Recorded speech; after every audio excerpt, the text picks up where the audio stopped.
तर राज्याचे काळजीवाहू मुख्यमंत्री एकनाथ शिंदे हे सध्या आपल्या साताऱ्यातील मूळ गावी आलेले आहेत। सत्ता स्थापनेच्या धावपळीतच ते गावी आल्यानं अनेक चर्चांना उधाण आलंय। मात्र आता गावी आल्यानंतर शिंदेंची तब्येत बिघडल्याची माहिती समोर येते। मात्र एकनाथ शिंदेंची तब्येत का बिघडली, ते आजारी आहेत की नाराजी, दरे गावी आल्यावर शिंदे मोठा निर्णय घेतात अशी चर्चा का रंगली आहे, बघूयात या संदर्भातला हा स्पेशल रिपोर्ट।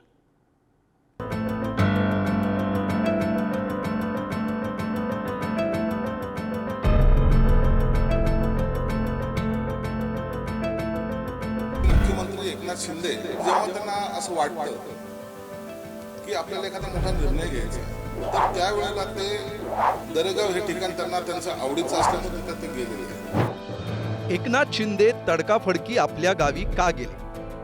काळजीवाहू मुख्यमंत्र्यांना कसली काळजी सतावतीये? एकनाथ शिंदे काही मोठा निर्णय घेणार का, असे अनेक प्रश्न उपस्थित होत आहेत। एकनाथ शिंदे स्वतः सत्तेचा भाग होणार की बाहेर थांबणार? मुख्यमंत्री पदानंतर उपमुख्यमंत्रीपद स्वीकारणार का? महायुतीच्या संयोजक पदाची शिंदेंकडून मागणी होणार? महत्वाची खाती मिळाली नाहीत तर बाहेरून पाठिंबा देण्याची भूमिका घेणार का, असे अनेक प्रश्न निर्माण झाले। नेमकी राजकारणामध्ये काय घडामोड चाललेली आहे, कोण नाराज आहे का, कोण सीएम होणार, या सगळ्या गोष्टीवर चर्चा करतायत।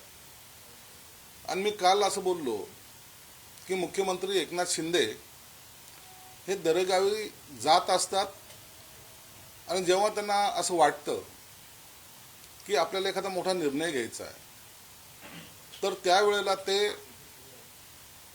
दरेगाव हे ठिकाण त्यांना त्यांचं आवडीचं असल्यामुळे तिथे ते गेलेले आहे। कसं आहे, ती पहिल्या पदासाठी आहे, दुसऱ्या पदासाठी आहे, हे मला माहिती नाही, पण त्यांची अशी रेस चालू राहणारच। रेस चालू झाल्यानंतर निश्चितपणे आम्ही सर्वजण उद्या डोळ्याने मजा बघणार। विधानसभेतील अभूतपूर्व यशामुळे महायुती स्पीडमध्ये धावत होती। मात्र यामध्ये मुख्यमंत्री पदावरून स्पीड ब्रेकर आला होता। मग एकनाथ शिंदेंनी दावा सोडल्यामुळे भाजपच्या मुख्यमंत्री पदाचा मार्ग मोकळा झाला। या बदल्यात शिवसेनेनं गृह खात्यासह काही महत्वाची खाती मागितली असल्याचं समजतंय। पण कोणत्याही स्थितीत भाजप शिवसेनेला गृह खातं सोडणार नसल्याचं समजतंय।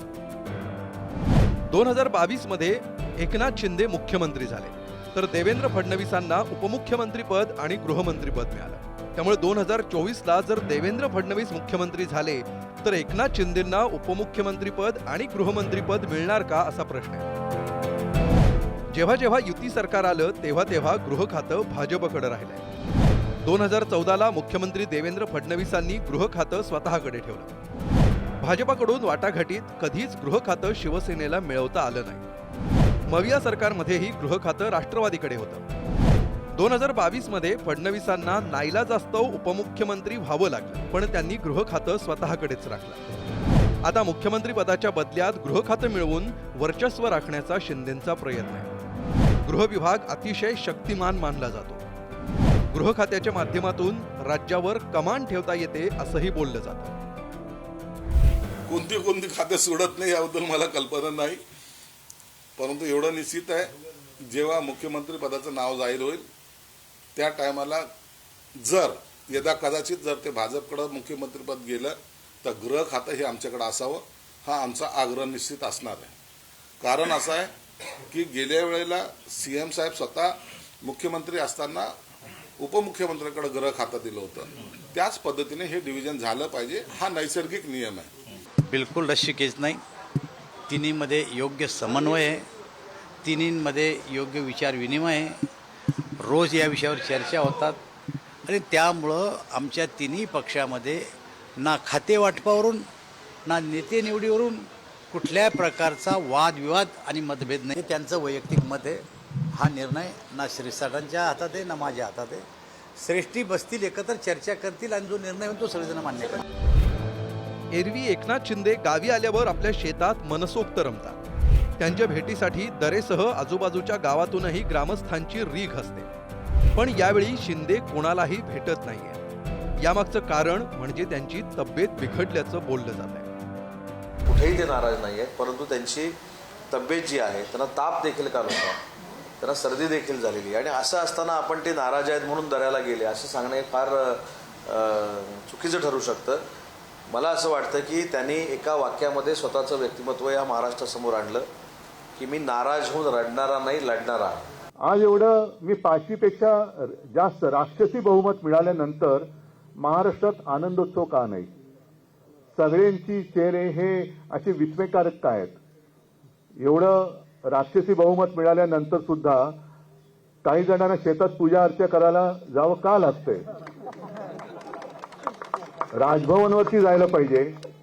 आम्ही तर गेलो होतो. आमचं तर काय, आम्ही 25-30 वर्ष एकमेकाच्या विरोधातच लढलेली माणसं होतो. पण जेव्हा आमची महाविकास आघाडी झाली तेव्हा पहिल्या प्रथम तेव्हा तर काय राष्ट्रपती राजवट लावली होती. आज कोणीही दावा केलेला नाही. विधानसभेची मुदत संपून गेलेली आहे तरी राष्ट्रपती राजवट का लागली गेलेली नाही?